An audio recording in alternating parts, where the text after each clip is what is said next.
তো বন্ধুরা, সকাল সকাল ঘুম থেকে উঠে আমি যাচ্ছি একটা সাপের খেলা দেখতে। আমাকে সকালে একটা ভাইপো ফোন করেছিল, যে বলছে তাড়াতাড়ি এসো, সাপ খেলা করছে, দেখবে তো এসো। তো আমি তাড়াতাড়ি ঘুম থেকে উঠে এই যে কোলগেটটা সাথে নিয়ে যাচ্ছি এখন। ওইখানে মাঠে খেলা করছে। তো এইখানে দেখতে পাচ্ছি এই ভাইপোটাই আমাকে ফোন করেছিল, এই যে দৌড়ে দৌড়ে আসছে। এই ভাইপোটা কিন্তু আমাকে কল করেছিল। তো চলো যাওয়া যাক, দেখি এবং তোমাদেরকে দেখাই। এখন যাব আমি নিচের দিকে, এই যে এই মাঠের দিকে। এই যে দেখতে পাচ্ছ এক দুজন যাচ্ছে, এখনও হয়তো সবাই জানে না এটা হচ্ছে আমাদের স্কুলটা। এই যে মাঠের দিকে আমি এখন যাচ্ছি হাঁটতে হাঁটতে। তো কিছুটা হাঁটার পর আমরা পৌঁছে গেছি। এই যে একটা দাদা কিন্তু এখানে ভিডিও বানাচ্ছে। এই যে এইখানে আছে সাপগুলো খেলা করছে, এই যে দেখো তোমরাও। এই যে এইখানে আছে খেলা করছে, দেখো এই যে দুটো সাপ, একটা সনাতন আর একটা সাদা খরিশ, যাকে বলা হয় দুইদা খরিশ। তো চলো এই কাছের থেকে তোমাদেরকে কিছু ফুটেজ দেখাই। এই যে দেখতে পাচ্ছ,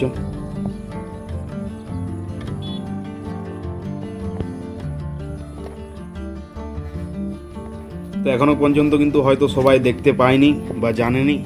দেখো আস্তে আস্তে এখানে কিন্তু ভিড় বাড়তে থাকবে, মানে সবাই দেখতে আসবে এটা। তো এইটা সকাল সকাল ঘুম থেকে উঠে কে কে দেখেছো অবশ্যই কমেন্ট করে জানাও। আমার আজকে ভাগ্যটা খুবই ভালো। এই যে দেখতে পাচ্ছ কত মানুষজন আসছে দেখার জন্য। তো বন্ধুরা, দেখা হচ্ছে অন্য কোনো ভিডিওতে। বাই, ভালো থাকুন, সুস্থ থাকুন, এইভাবে পাশে থাকুন। ধন্যবাদ। হর হর মহাদেব।